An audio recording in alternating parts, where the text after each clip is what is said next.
Welcome to Reds Focus LFC fans. Today, Liverpool chaos is exploding. Salah's fiery interview, transfer demands, and a major power struggle behind the scenes.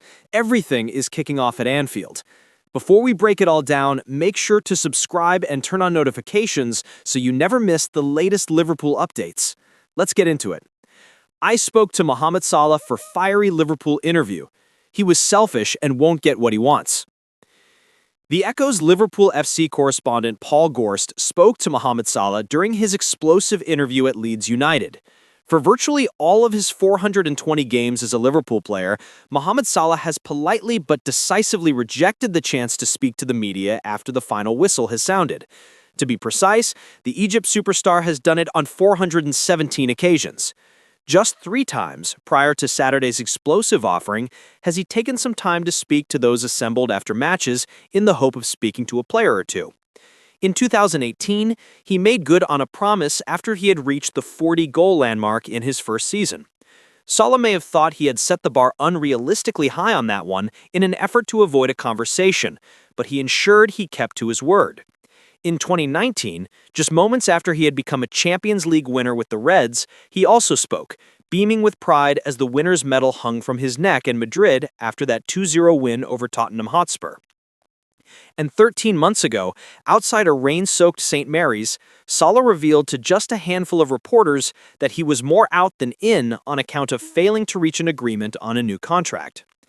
So, when the 33-year-old told the Echo he would be back to speak after a quick post-match shower, having sat on the bench for the entirety of Saturday evening's 3-3 draw with Leeds United, it was crystal clear the third-highest goalscorer in Anfield history had something he wanted to get off his chest. What followed for those few huddled inside the Elland Road mix zone was genuinely extraordinary. Even for a player whose use of the media has been very deliberate in his efforts to send out messages and make a point, the searing honesty across a near 7.5-minute conversation was remarkable. From claiming he has been thrown under the bus, to his admission that the relationship with Arne Slot has completely broken down, through to the hint that next week's visit from Brighton could even be his last at Anfield, it was gobsmacking. Salah spoke like a wounded animal whose pride had been obliterated by his dropping from the team. "I don't know what to say. It's kind of funny. I couldn't believe it. It's a disappointing result for us as a team. We conceded silly goals. I could not help my teammates because I'm on the bench. I could not believe I was sitting on the bench for 90 minutes. That's the 3rd time. It's the first time in my career, I think. I'm very disappointed. I've done so much for this club over years, especially last season. It seems like the club has thrown me under the bus. That's how I feel about it. Someone wants me to get all the blame. The club promised me a lot in summer. Now I'm on bench, so I can say they haven't kept those promises. I used to have a good relationship with Slot. Now we don't have any relationship, and I don't know why. Seems like someone does not want me in the club. I called my mom and dad and told them to come to the Brighton game. It doesn't matter if I play or not. I'm going to enjoy it. I'm just going to be at Anfield and say goodbye to the fans before the African Cup of Nations because I don't know what is going to happen when I'm there. It's not acceptable to me, to be fair. If I was somewhere else, every club would protect its players. Now it's throw Mo under the bus because he is a problem in a team." Salah didn't just rock the boat, he turned its stern first towards an enormous iceberg. And it's such a turbulent time generally at Liverpool, the question is why now? For reporters gathered at the scene, it is manna from heaven to hear a player of such status speaking so candidly about a desperate situation. Salah was not angry when he spoke. There was no sense that he had let his mouth run away with him, or an idea that the bus journey back to Merseyside from Yorkshire would be filled with regrets inside the head of a player who has plundered 250 goals for the Reds. No, this was a preemptive decision to go nuclear. But for supporters and colleagues, his astonishing interview only creates more headaches. The 33-year-old has only succeeded in pouring petrol on what looks, at present, like a dumpster fire of a season, and Salah's broadside at Slot and other unnamed club officials has only added to the mess the Premier League champions find themselves in. Monday afternoon will see Liverpool fly out to Milan before Tuesday night's important Champions League clash with last year's runners-up Inter, and an embattled Slot could well do without the sideshow that Salah's words will now inevitably cause. In that sense, it was selfish from Salah, who has been several rungs below the otherworldly standards he produced so often last season en route to the title. 13 months ago when he spoke at Southampton, it was questioned whether that was the right time to do so, with the Reds cruising clear at the summit at the time. It was claimed he could destabilize the title charge at a vital period of the season, even if the man himself disagreed. His 2 goals to help see off the Saints in the 3-2 win only strengthened his hand over a new contract that he was desperate to secure. Ultimately, the decision to go public that night worked. He earned the biggest contract of all time at Anfield in April and ended the campaign as a Premier League and Golden Boot winner. This time, however, there can be little justification for stepping out of line. Salah, like many of his colleagues, has had a poor season. And while there is some merit in the idea that taking the best source of goals out of the team represents the unnecessary shock option, Liverpool are unbeaten in the 3 games he has started as part of the substitutes. It's understandable after 53 consecutive Premier League games that he might feel aggrieved at having to sit out 3 on the spin.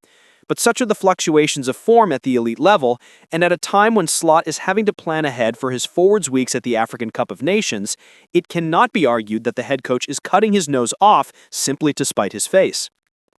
Salah was right in his insistence that he is not bigger than the club, but the revelation that he has no relationship with Slot now feels like a volley into the court of owners Fenway Sports Group and maybe even the supporters to now pick a side. At the age of 33, and with around 18 months left on the biggest deal ever handed out at Liverpool, Salah may not like the answer he gets. Just how has it all come to this? Michael Owen raises eyebrows with verdict on Mohamed Salah's bombshell interview. Mohamed Salah's Liverpool future is in doubt after he publicly criticized being benched by Arne Slot, with Michael Owen telling the Egyptian he should have stayed silent. Former Liverpool striker Michael Owen believes Mohamed Salah made a mistake by giving an explosive interview following Saturday's 3-3 draw with Leeds, which is now cast doubt over his future at Anfield. Salah remained on the bench at Ellen Road, marking his 3rd consecutive game as an unused substitute under Arne Slot, despite having previously started 53 matches in a row for the Reds. The Egyptian spoke frankly after the match, claiming he had been thrown under the bus by the club and revealing a deterioration in his relationship with Liverpool head coach Slot. Salah's startling comments will leave Slot facing numerous questions about the situation when he addresses the media on Monday evening at the San Siro, ahead of Tuesday's Champions League fixture against Inter. Owen, who secured several major trophies during his spell with the Reds, feels the Egypt international should have avoided speaking to journalists at Ellen Road. Writing on X, Owen posted, "Oh, Mo Salah, I can imagine how you feel. You've carried this team for a long time and won everything there is to win. But this is a team game, and you simply can't publicly say what you've said. You're going to AFCON in a week. Surely you bite your lip, enjoy representing your country, and see how the land lies when you get back." Owen's comments are interesting as he knows a thing or two about causing controversy on Merseyside. He was viewed as a Liverpool legend after breaking through the club's academy and scoring 158 goals for the first team, winning the 2001 Ballon d'Or. Owen left Liverpool in 2004 for Real Madrid before signing for Newcastle a year later. Yet it was his move to Manchester United in 2009 that angered Liverpool fans as he went on to score the winner in a Manchester derby and lift the Premier League title. What did Mohamed Salah say after the Leeds game? After the draw at Leeds, Salah, who was under no obligation to address the gathered reporters, said, "I don't know what to say. It's kind of funny, I couldn't believe it. It's a disappointing result for us as a team. We conceded silly goals. I could not help my teammates because I am on the bench. I could not believe I was sitting on the bench for 90 minutes. That's the 3rd time. It's the first time in my career, I think. I am very disappointed.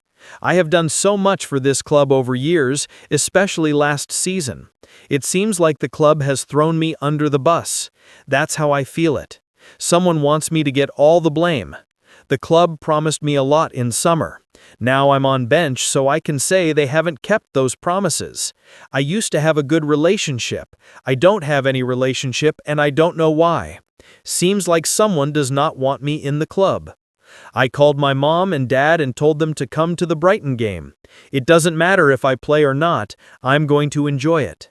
I am just going to be at Anfield and say goodbye to the fans before the African Cup of Nations because I don't know what is going to happen when I am there. It's not acceptable to me, to be fair. If I was somewhere else, every club would protect its players. Now it's throw Mo under the bus because he is a problem in a team. I don't think I am a problem. I am not fighting for my position every day because I have earned it. I am not bigger than the club. I am not bigger than anything, but I have earned it. Hugo Ekitike makes Liverpool demand after scoring twice in Leeds' draw. Hugo Ekitike was on target twice against Leeds, but Liverpool still threw away a 2-goal lead to draw 3-3 at Elland Road, as the Merseyside club's dismal campaign continues. Hugo Ekitike believes Liverpool needs to adopt a more strategic approach as the Reds' season shows no signs of improvement. The French striker's double at Leeds seemed to have secured 3 points for his team, only for a penalty conceded by Ibrahima Konate to spark a comeback from the home side. Dominic Szoboszlai appeared to have clinched victory for Arne Slot's struggling champions, but Ao Tanaka's goal 6 minutes into extra time prevented the Reds from drawing level with fourth-place Chelsea. Ekitike was chosen over Alexander Isak in the forward line by Slot, and he expressed disappointment that the Reds failed to demonstrate authority or intelligence when they were leading 2-0. What I could say now is that we could probably run not much more but better, Ekitike told Liverpool's official channels. I think it's just the period at the time. We need to keep working together, stick together in that kind of game because we know the pressure is going to be on our shoulders if they score goals because they play at home and they have big fans. I think we just have to stick together, run more for each other and just work as a team. Ekitike's goals were his first for the Reds in 9 appearances, bringing his total for his debut season at the club to 8. This further cements his position as Liverpool's top scorer this season, a title held by Mohamed Salah for the past 8 years. While Salah's post-match comments as an unused substitute grabbed the headlines, Ekitike was quick to acknowledge the contribution of Connor Bradley, who set up his second goal. He gave me a great ball, to be honest. The only thing I had to do is just to believe that the ball will come again. Then, when we had the eye contact, I knew he was going to put in the ball, and I just threw myself. Obviously, with me during that time, I knew I was scoring less. I was less involved in goals and assists. I was a bit annoyed because, as a striker, you want to be involved and help the team with scoring goals or give assists. I just kept working. I'm glad that today I could score for the team. I just want more, especially to win, as that's most important for me at the moment. Even if I don't score, I want us to win. Marc Guehi makes cryptic Liverpool transfer claim after collapse of summer move. England and Crystal Palace defender Marc Guehi will be out of contract at the end of the season and available on a free transfer after the collapse of a move to Liverpool last summer. Marc Guehi has claimed God has a plan for me following the collapse of his summer transfer to Liverpool. And fellow Crystal Palace defender Maxence Lacroix revealed that the South London club's Christian players started praying together last season on their way to their historic FA Cup triumph. Guehi saw a £35 million deadline day move to Anfield fall through after the Eagles were not able to find a replacement. The England centre-back is out of contract at the end of the season and has told the club he will not sign a new deal. Palace risk losing their skipper for nothing unless they sell him in January, while Europe's top clubs will be queuing to sign Guehi in the summer if he is available on a free transfer. Asked on Sky Sports News about the failed move to Liverpool, the former Chelsea defender said, "I think everyone has this perception that it was difficult. Actually, it wasn't difficult. It wasn't difficult at all, because when you're focused on what's the most important thing, it becomes easy. I know that God has a plan for me, and whatever that plan will be will come into fruition at some point, but the goal and the focus has always been playing football and trying to do the best I can. And fortunately for me, I get to do it with people like Max." Guehi is the son of a church minister, while Lecroc is also a Christian who helps lead prayers before matches. Yeah, we started last year, said Lecroc, who signed from Wolfsburg in August 2024 to reunite with his former manager, Oliver Glauncer. So we say, okay, we have a lot of Christians here, so why don't we put games in the hands of God, of Jesus Christ? And we say, okay, let's do it. And we start to do it, and at first it was complicated, but after 2 or 3 games, we start to see the fruits, and I think last year was an unbelievable season, and everyone saw that we had the grace on us. So we said, okay, let's play for Jesus Christ, and this is what we do. Guehi added, we have faith in Jesus Christ, and it's about exercising our faith. And as he said, even at the beginning it was tough. But thankfully, we continued doing that type of stuff, continued praying, continued having that fellowship with each other, and the results came.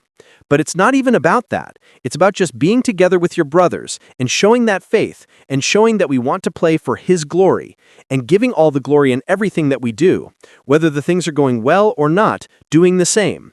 So it's important that we just carry on doing what we are doing. First troubling sign. Richard Hughes and Arne Slot are at odds. Arne Slot was Richard Hughes's first major hire at Liverpool, but are the two actually on the same page? Richard Hughes took over as Liverpool's sporting director in June 2024, but in truth he was appointed months before that. His first major decision was to hire Arne Slot as head coach. An incredible decision, it turns out, as the Dutchman delivered the Premier League title in his debut campaign. But there are some caveats there. For one, Hughes didn't actually make any major player decisions in that first season. He signed Georgi Mamardashvili from Valencia, but left him on loan there, while Federico Chiesa was an opportunistic signing right at the end of the window. That was it. One player who wasn't added to the squad, and another that Slot didn't end up using. It wasn't exactly easy to gauge how they'd operate together. That put a lot of pressure on the summer, with Liverpool deciding to go all out with their spending. They twice broke their transfer record, signed new fullbacks for record amounts each, and moved on a large chunk of the squad. So how has it gone? Well, the first signs are actually awful. Liverpool have been atrocious at times this season, suffering their worst period of league form since the 1950s. And now with the way Slot is talking, we're seeing some suggestions that he may not be on the same page as Hughes. The Alexander Isak problem. Liverpool's biggest signing of the summer was Alexander Isak. He's now the most expensive transfer in British football history, and he has not hit the ground running. Now, part of that was because he didn't have a preseason with Newcastle United. That was always going to make things difficult as he played catch-up with the rest of the team. But is that the only reason? Not according to Slot, who talked this week about having the wrong kinds of players around the Swede. Quote, the low block from opponents makes it harder for him compared to his time at Newcastle, but I think it is also him adjusting to his teammates and his teammates adjusting to him. But it is obvious and clear that we have not the profile of Newcastle's Jacob Murphy, for example, available at this moment at this time.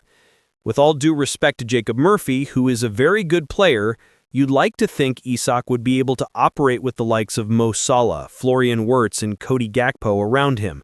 So it begs the question, if Isak depends on having Murphy types around him, why on earth didn't Liverpool move for one? Slot clearly believes he doesn't have the right profile of player around his most expensive signing. Now, is this something he has only just discovered, or something he felt all along? Either way, it doesn't reflect well for Liverpool for spending an incredible amount on a player who their head coach doesn't believe has the right teammates around him. Either you sign the right profile too, or you don't sign the player. Someone plainly made a mistake there, then, if Slot is right.